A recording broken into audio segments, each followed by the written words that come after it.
Hi, boys and girls. Miss Debbie here again with two more Chinese folk tales. I hope this one isn't too long, but I'll try to squeeze in the two of them. This is called Runaway Rice Cake by Ying Chang Compestine and pictures by Tungwai Chau. It's a nice festive book and it's a good story. Look how you decorate for the Chinese New Year. This is published by Simon and Schuster Books for Young Readers.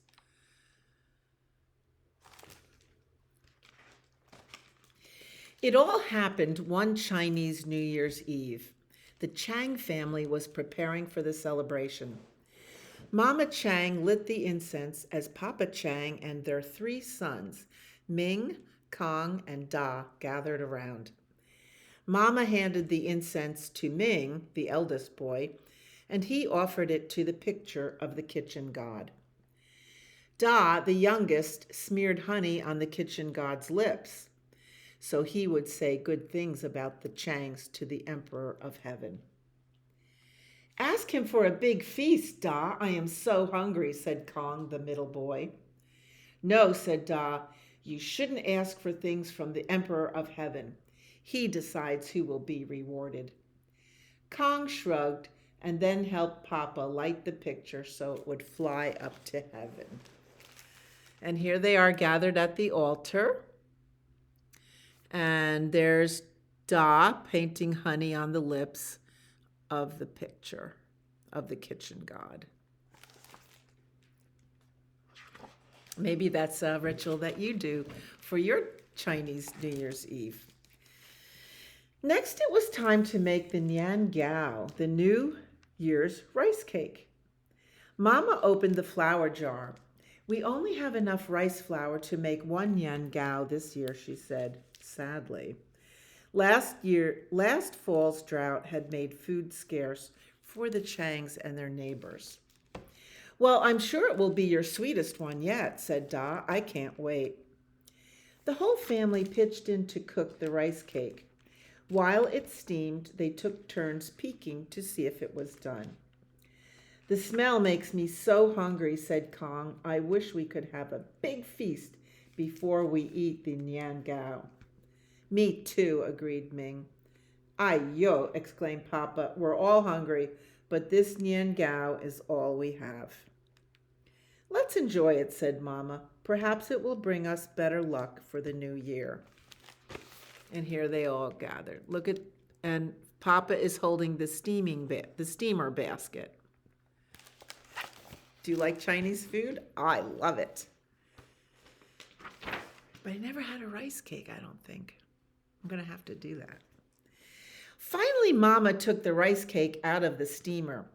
Can we cut it up now? Ming asked hungrily. Yes, said Mama.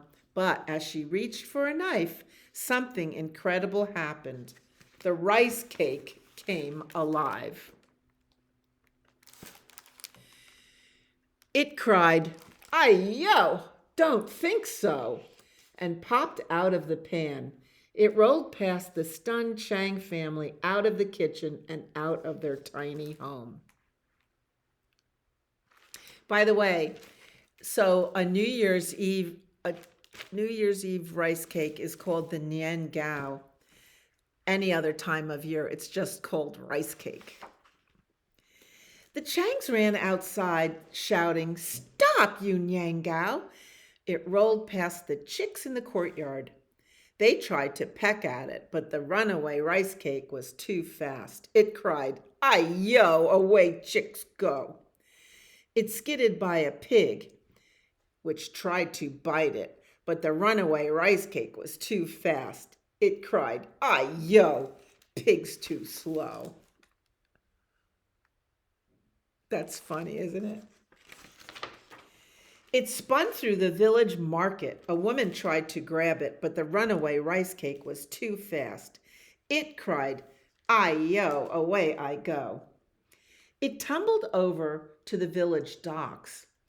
A fisherman tried to trip it, but the runaway rice cake was too fast. It cried, "Ay-yo, water down below."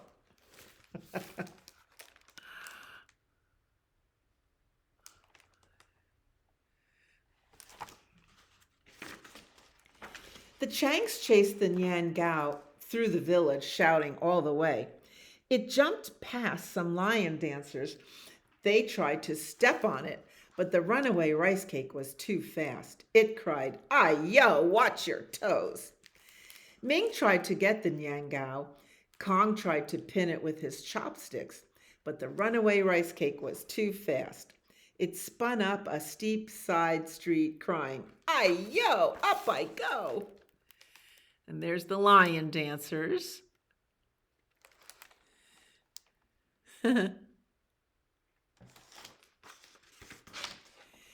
Then, whoa, the Nyan Gao collided with an old woman.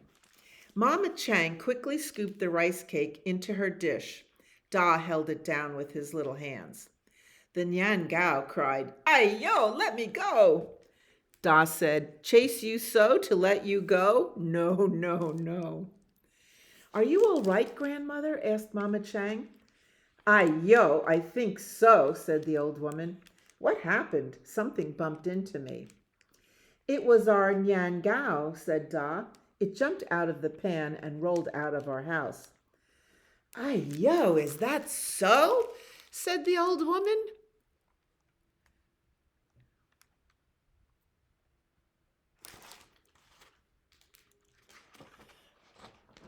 "Grandmother," asked Mama Chang, "is there anything we can do for you?" "You are very kind. I'm not hurt. It's just that I haven't had much to eat for a couple of days." "Then you should have some of our Nyan Gao," Da offered. "But there is hardly enough for us," protested Kong. Ming scowled at Da and poked him with an elbow.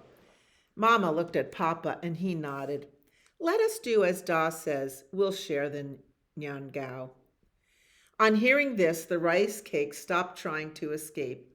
It said softly, "Grandmother needs me so. To her I will go." Then it slowly closed its eyes.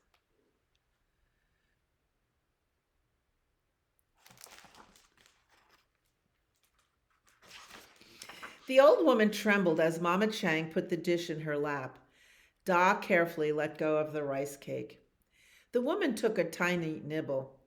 "Oh, this is wonderful. I haven't had Nyan Gao this good since my childhood." She took a slightly bigger bite. "It's so soft and sweet." Then another, even bigger bite. "The raisins are so plump." A huge mouthful. "The nuts are so crunchy."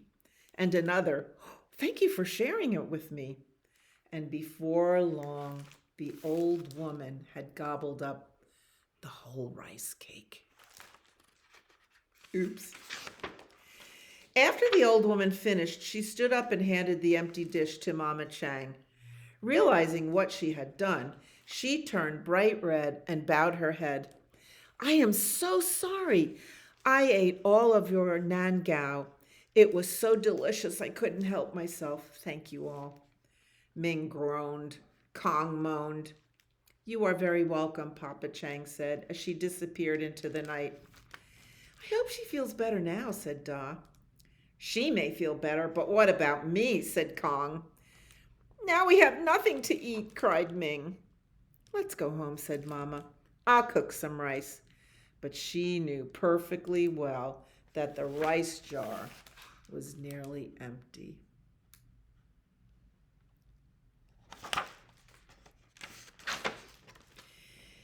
"I'm cold and hungry," said Ming. Mama took off her jacket and put it on Ming. "I'm tired and hungry," said Kong. Papa carried Kong on his back. When they were close to home, Da said, "I smell something delicious."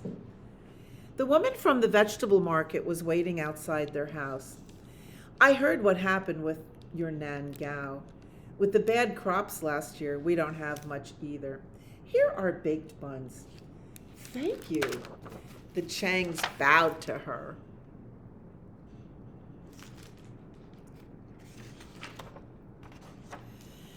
Other people began to arrive.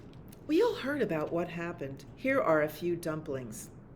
"I brought a fish to share," said the fisherman. And I brought some oranges, said another neighbor. Come in, invited Papa. Everyone filed into the Chang house and placed bowls and baskets on the table.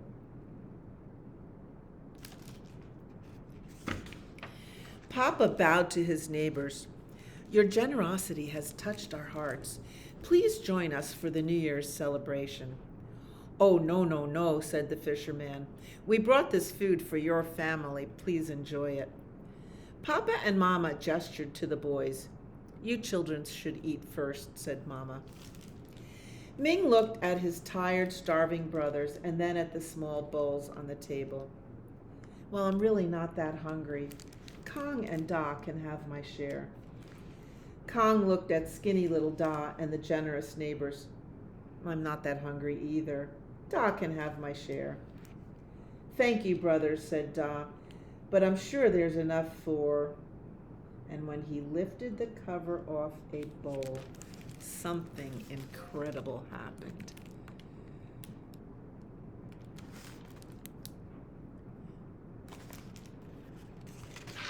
The bowl grew larger and filled itself with dumplings. Before everyone's eyes, more bowls and baskets appeared on the table, all overflowing with food. The three boys began to snatch up lids. Oh, yelled Ming, Nian Gao. Oh, cried Kong, Nian Gao and noodles. Oh, exclaimed Da, Nian Gao and noodles and fish and chicken and vegetables and rice. Mama said, I have never seen so much food. Please, please, everybody eat. With whoops of joy, everyone dashed to the table. They ate and ate.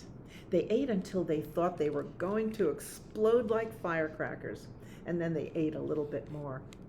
When Da was too full to take another bite, he turned to his mother. Do you think the old woman could have been sent by... And suddenly they heard a bang, then a whole series of bangs.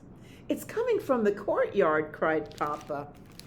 And everyone ran for the door. Here's their feast on the table. Outside, lion dancers leaped all about. Firecrackers crackled and banged. Cymbals crashed. Drums boomed. Never had the Changs heard such a racket. Never had they seen such a spectacle. The lion dancers brought a bundle to each of the three Chang boys. On top of each bundle was a red bag embossed with a gold dragon. Untied, each bundle was a new red silk outfit. It was the happiest New Year's Eve the Changs had ever celebrated. Red is the color of celebration. And on New Year's, you wear new clothes in this tradition. And here is the lion dancer. The end. I love this book. In the back of this book, there's a page of how to celebrate the Chinese New Year and a recipe for baked nian gao and steamed nian gao. I'm going to cook it. The end. So that was fun. Our second story is my favorite that I like to tell every year. It's called Tikki, Tikki, Tembo. Retold by Arlene Mosel and illustrated by Blair, Lent. Again, you can find these books in the fairy tale section of our library, your library, 398.2 behind the children's desk and under the selection of China stories. Again, old-fashioned village, because these are ancient stories. And here's the village in the mountains, or on the mountainside.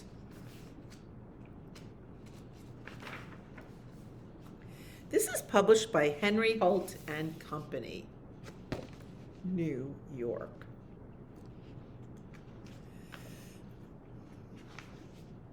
Once upon a time, a long time ago, it was the custom of all the fathers and mothers in China to give their first and honored sons great long names.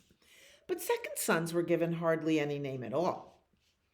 In a small mountain village, there lived a mother who had two little sons. Her second son she called Chang, but her first and honored son she called Tikki Tikki Tembo no Sa Rembo, Chari Bari Ruchi Pip Peri Pembo. I forgot his name, which meant the most wonderful thing in the whole wide world. And here's the mother. There's the stream, and they're flying their kites, the two little boys. Every morning, the mother went to wash in a little stream near her home. The two boys always went chattering along with her, and on the bank was an old well.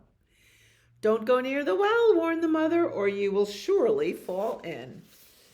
So in the olden days, you washed your clothing in the river. And here they are flying their kite, and there's the well on the hill. You know, wells, it's a big hole that goes really deep, and then you lower a bucket in it, and you can draw up water easily for cooking. The boys did not always mind their mother, and one day they were playing beside the well and on the well when Chang fell in. And there he goes. You can see the bucket attached with the pulley, right? Here's the pulley up here, the bucket, and there Chang fell in. Ooh. Tikki Tikki Tembo no sa rembo chari bari ruchi pip peri pembo ran as fast as his little legs could carry him to his mother and said, "Most honorable mother, Chang has fallen into the well." "The water roars, little blossom, I cannot hear you," said the mother. Then Tikki Tikki Tembo no sa rembo chari bari ruchi pip peri pembo raised his voice and cried, "Oh, most honorable one, Chang has fallen into the well." "That troublesome boy," answered the mother. "Run and get the old man with the ladder to fish him out."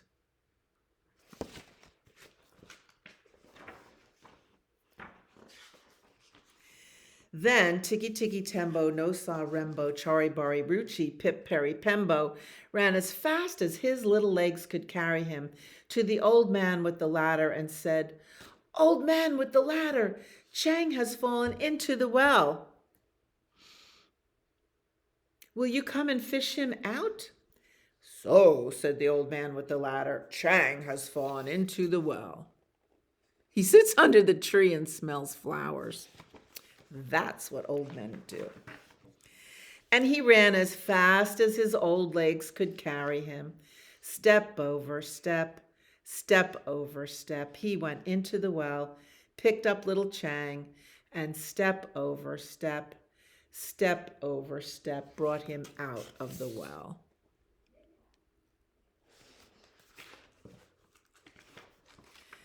He pumped the water out of him and pushed the air into him, and pumped the water out of him and pushed the air into him. And soon, little Chang was just as good as ever. Ooh, here's a picture of the festival. Always the dragon. Dragons were good. They chase away evil and bring good luck.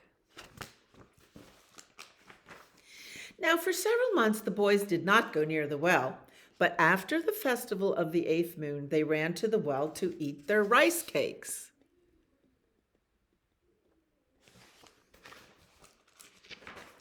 They ate near the well, they played around the well, they walked on the well, and Tikki Tikki Tembo no sa rembo chari bari ruchi pip peri pembo fell into the well. Look at little Chang running. They both lost their rice cakes.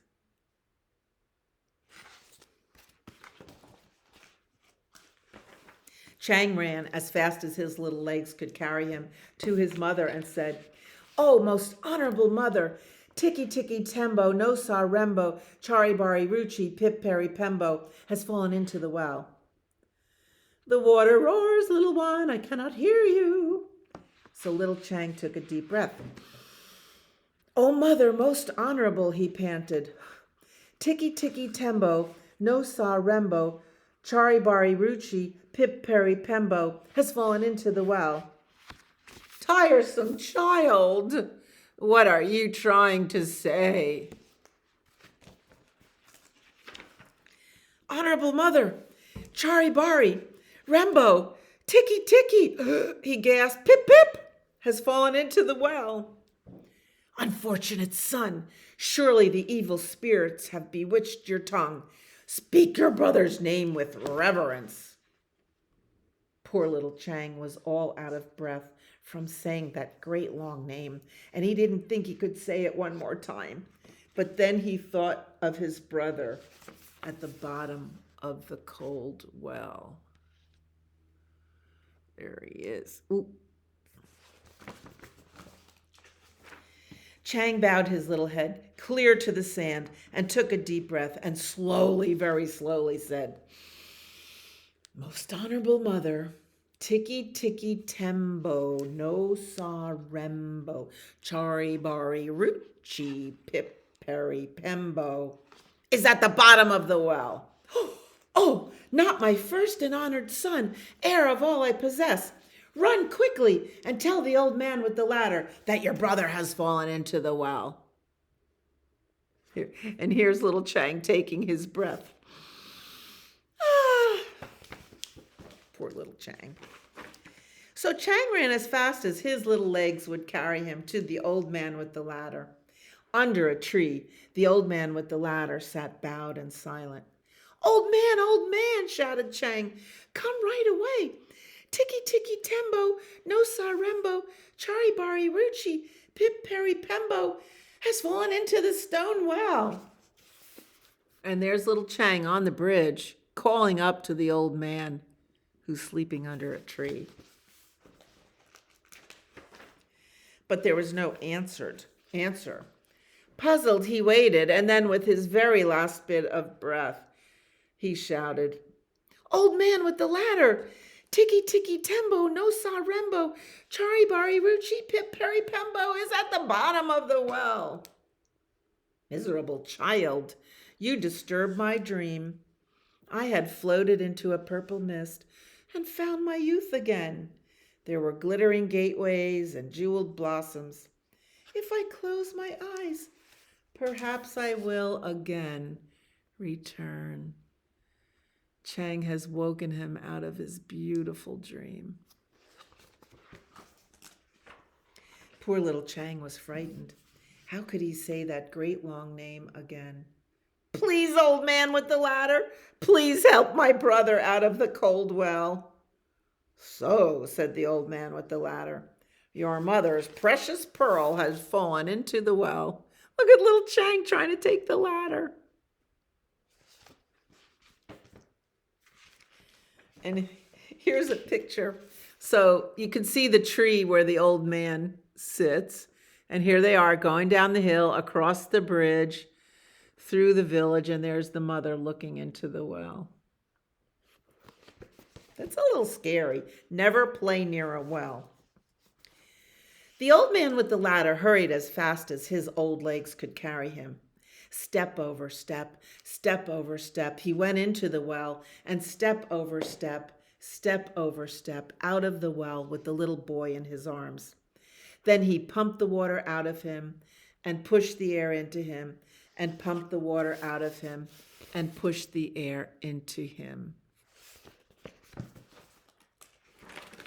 But little Tikki Tikki Tembo, no sa rembo, chari bari ruchi, pip peri pembo, had been in the water so long, all because of his great long name, that the moon rose many times before he was quite the same again. And from that day to this, the Chinese have always thought it wise to give all their children little short names instead of great long names. It's just a story. In here, little Tikki Tikki Tembo's in bed, Chang sitting on his mommy's lap, and the old man with the ladder looking at. This is my favorite story. I love it. I hope you did too. So thanks for listening. I'll see you next time. If you have any requests, just let me know. I'll be happy to read your favorite stories. Bye.